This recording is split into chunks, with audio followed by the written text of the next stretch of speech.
নির্বাচন ফেব্রুয়ারিতেই হবে, এ নিয়ে কোনো সংশয় নেই বলছে বিএনপি।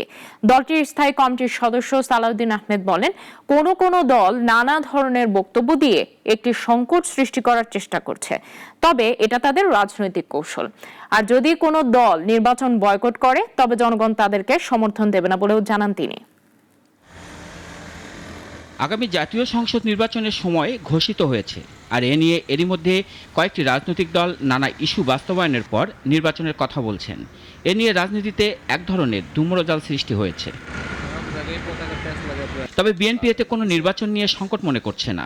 দলটির নীতি নির্ধারক সালাউদ্দিন আহমেদ তার বাসায় এ বিষয়ে বিস্তারিত তুলে ধরেন সাংবাদিকদের কাছে। বলেন, নির্বাচন যথাসময়েই হবে। যারা নানা ধরনের কথা বলছেন তারা রাজনৈতিক কৌশল থেকেই এসব বলছেন। আগামী জাতীয় সংসদ নির্বাচন ফেব্রুয়ারিতেই হবে।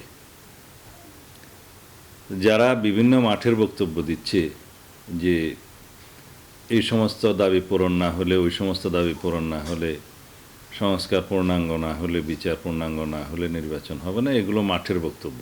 কোনো রাজনৈতিক গোষ্ঠী নির্বাচন বানচালের জন্য চেষ্টা করছে কিনা এমন প্রশ্নের জবাবে বিএনপির এ নেতা বলেন, বিভিন্ন ধরনের বক্তব্যের মাধ্যমে একটা চাপ সৃষ্টি করার চেষ্টা চলছে, কিন্তু তাতে লাভ হবে না। আমি নির্বাচন নিয়ে কোনো সংশয় শঙ্কা দেখি না।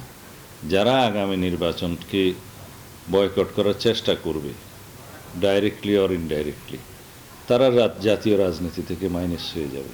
আওয়ামী লীগের সাবেক এক এমপির বাসায় চাঁদাবাজির ঘটনায় ভিডিও ভাইরাল এর বিষয়ে দৃষ্টি আকর্ষণ করা হলে বিএনপির এ নীতি নির্ধারক সরকারের কাছে বিস্তারিত তদন্তের দাবি করেন। চাঁদাবাজি সংক্রান্ত স্বীকারোক্তিমূলক একটা ভিডিও আছে এবং সেই ভিডিওতে সে নিজেকে জড়িত সেটা স্বীকার করার সাথে সাথে কাদের ইন্ধনে এবং নির্দেশে এই ঘটনা সংঘটিত হয়েছে সেটা বর্ণনা করেছেন। এই বিষয়টা বিস্তারিত তদন্ত হওয়া দরকার। যেটুকু তদন্ত হয়েছে, যেটুকু ভিডিও আগেও দেখেছি, আমরা পরেও দেখেছি, সেই বিষয়ে আমার কাছে মনে হয়েছে এটা একটা খণ্ডিত চিত্র উঠে এসছে। পূর্ণাঙ্গ চিত্র আমরা দেখতে চাই। নির্বাচন বিষয়ে সরকারের কি কি করণীয় তা সরকার জানাতে পারে এবং নির্বাচন কমিশন রাজনৈতিক দলগুলোর সাথে আলোচনা করে করণীয় ঠিক করবে বলেও আশা প্রকাশ করেন বিএনপির এ নেতা। রাশেদুল কাদির, নাগরিক, ঢাকা।